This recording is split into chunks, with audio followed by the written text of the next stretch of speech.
ZEE5 ಇರುವಾಗ ನೀವು ನಿಮ್ಮ ನೆಚ್ಚಿನ ಶೋಗಳನ್ನ ಎಂದಿಗೂ ಮಿಸ್ ಮಾಡಿಕೊಳ್ಳುವುದಿಲ್ಲ. ಅದು ಸಂಪೂರ್ಣ ಉಚಿತವಾಗಿ. ಅತ್ತೆ, ಯಾಕೋ ನಿಮ್ಮಗ ತುಂಬಾ ಬೇಜಾರಲ್ಲಿದ್ದಾರೆ ಅನ್ನಿಸ್ತಿದೆ. ಬೆಳಗ್ಗೆನೆ ಅವರು ನಿದ್ದೆಯಲ್ಲಿ ಕನ್ವರ್ಸ್ತಾ ಇದ್ರು. ಯಾಕೆ ಅಂತ ಕೇಳಿದ್ದಕ್ಕೆ ಕೆಲ್ಸದ ಒತ್ತಡ ಅಂತ ಹೇಳಿದ್ರು. ಆದ್ರೆ ಅದನ್ನ ನನಗ್ ನಂಬೋಕ್ ಆಗ್ತಾ ಇಲ್ಲ. ಇಷ್ಟು ವರ್ಷದಿಂದ ನೋಡ್ತಿದ್ದೀನಿ, ಎಷ್ಟೇ ಕೆಲ್ಸ ಇದ್ರು ನಗ್ನಗ್ತಾ ಮಾಡ್ತಾ ಇದ್ರು. ಆದ್ರೆ ಈಗ ನಡ್ಕೋತಾ ಇರೋದ್ ನೋಡ್ತಿದ್ರೆ ಅಲ್ಲಿ ಏನೋ ಸಮಸ್ಯೆ ಆಗಿದೆ ಅಂತ ಅನ್ನಿಸ್ತಾ ಇದೆ. ಅಯ್ಯೋ ಅತ್ತೆ, ಇಷ್ಟೇನಾ? ಗಂಡಸರಿಗೆ ಕೆಲಸದ ಒತ್ತಡ ಇದ್ದಿದ್ದೆ. ಈಗ ನಿಮ್ ಮಗನ್ನೇ ನೋಡಿ, ಆಫೀಸ್ ಟೆನ್ಷನ್ ಎಲ್ಲ ತಂದು ನನ್ ಮೇಲೆ ಕೂಗಾಡ್ತಾರೆ. ಆಮೇಲೆ ತಾನ್ ಮಾಡಿದ ತಪ್ಪು ಅಂತ ಅವ್ರಿಗೆ ಗೊತ್ತಾಗುತ್ತೆ. ಇಷ್ಟಕ್ಕೆ ಯಾರಾದ್ರೂ ಇಷ್ಟೆಲ್ಲ ಯೋಚನೆ ಮಾಡ್ತಾರ ಅತ್ತೆ? ಮಾವನ್ಗೂ ಹಂಗೆ ಆಗಿರುತ್ತೆ. ಲಕ್ಷ್ಮಿ, ನಾನ್ ನಿನ್ಗೊಂದು ಮಾತು ಹೇಳ್ಬೇಕು. ಹೇಳ್ರಿ. ಅದು ನಮ್ಮ ಆಫೀಸಲ್ಲಿ ಪ್ರತಿದಿನ ಒಬ್ಬೊಬ್ಬರನ್ನ ಕೆಲಸಗಾರನ ಕೆಲಸದಿಂದ ತೆಗಿತಾ ಇದ್ದಾರೆ ಲಕ್ಷ್ಮಿ. ಅಯ್ಯೋ, ಇವತ್ತು 3 ಜನ ತೆಗೆದ್ರು. ಏನ್ರಿ ಇದು ಅನ್ಯಾಯ? ಇದ್ದಕ್ಕಿದ್ದಾಗೆ ಅವ್ರ ಕೆಲ್ಸದಿಂದ ತೆಗೆದ್ರೆ ಪಾಪ ಅವ್ರು ಏನ್ ಮಾಡ್ತಾರೆ? ಅವ್ರನ್ನ ನಂಬ್ಕೊಂಡಿರೋರ್ ಗತಿ ಏನು? ಕಂಪನಿ ಹಂಗೆಲ್ಲ ಯೋಚಿಸುತ್ತಾ ಲಕ್ಷ್ಮಿ? ತೆಗಿಬೇಕು, ತೆಗಿತಾರೆ. ಕೆಲಸದಿಂದ ತೆಗೆದಾಗ ಒಂದಷ್ಟು ದುಡ್ಡು ಕೊಡ್ತಾರಲ್ಲ, ಆ ದುಡ್ಡಲ್ಲೇ ಜೀವನ ಸಾಗಿಸ್ಕೋತಾರೆ ಅಂತ ಸುಮ್ಮನಾಗ್ತಾರೆ. ರೀ, ಇದನ್ ಕೇಳ್ತಿದ್ರೆ ನನ್ಗೆ ಯಾಕೋ ಭಯ ಆಗ್ತಾ ಇದೆ.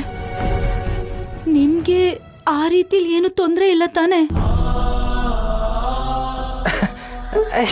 ನನಗೆ ಚಾನ್ಸೇ ಇಲ್ಲ ಲಕ್ಷ್ಮಿ. ನಿಮ್ ಕೆಲ್ಸ ಇಲ್ಲ ಅನ್ನೋದನ್ನ ನೆನೆಸ್ಕೊಂಡ್ರು ಭಯ ಆಗ್ತಿದೆ ರೀ. ನಿಮಗ್ ಮಾತ್ರ ಹಾಗಾಗ್ಬಾರ್ದು ಅಂತ ಆ ದೇವ್ರ ಹತ್ರ ಬೇಡ್ಕೋತೀನಿ. ಇನ್ನು 2 ವರ್ಷ ಸರ್ವಿಸ್ ಇದೆ. ಅಷ್ಟ್ರಲ್ಲಿ ನಾವು ಭಾವನನ್ಗೆ ಮದ್ವೆ ಮಾಡ್ಬಿಡ್ಬೇಕು. ಬೆಂಕಿಗೂ ಮದ್ವೆ ಮಾಡ್ಬಿಡೋಣ. ಜಾನ್ವಿಗೊಂದ್ ಮಗು ಆಗ್ಬಿಟ್ರೆ ಎಲ್ಲ ಸರಿ ಹೋಗ್ಬಿಡತ್ತೆ. ಅಲ್ಲಿವರೆಗೂ ಬರ್ತಿರೋ ಸಂಬಳದಲ್ಲಿ ಜೀವನ ಮಾಡ್ಬಿಡೋಣ. ಆಮೇಲೆ ನಿಮ್ ರಿಟೈರ್ಮೆಂಟ್ ದುಡ್ಡು ಬರತ್ತಲ್ವಾ, ಅದ್ರಲ್ಲಿ ನಾವ್ ಅನ್ಕೊಂಡ್ ಹಾಗೆ ಒಂದ್ ಮನೆ ಕಟ್ಕೊಂಡು ನಾವ್ ಸಂತೋಷವಾಗಿರ್ಬೋದು ರೀ. ಇಲ್ದೆ ಹೋದ್ರೆ ಜೀವನದಲ್ಲಿ ನಾವ್ ಸೋತ್ ಹೋಗ್ಬಿಡ್ತೀವಿ ರೀ.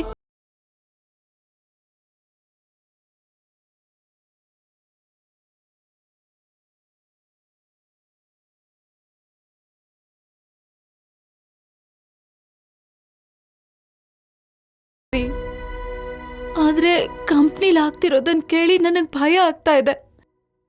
ನಿಮಗೇನ್ ಹೇಳಿದ್ರು? ಲಕ್ಷ್ಮಿ, ಅವ್ರೇನು ನನಗೆ ಹೇಳ್ತಾರೆ? ನಾನು ಕಂಪ್ನಿನಲ್ಲೇ ಸೀನಿಯರ್ ಎಂಪ್ಲಾಯಿ. ಅವರು ನನ್ನನ್ನು ಕೆಲಸದಿಂದ ತೆಗಿಯೋಕ್ಕೆ ಚಾನ್ಸೇ ಇಲ್ಲ. ನೋಡು, ನಾನು ಕೆಲಸ ಮಾಡೇ ಮಾಡ್ತೀನಿ. ನಿನ್ನ ಆಸೆ ಪಟ್ಟಾಗಿ ಲಕ್ಷ್ಮಿ ನಿವಾಸ ಕಟ್ಟಿಸ್ತೀನಿ. ನನ್ಗೆ ನಿಮ್ ಮೇಲೆ ನಂಬಿಕೆ ಇದೆ ರೀ.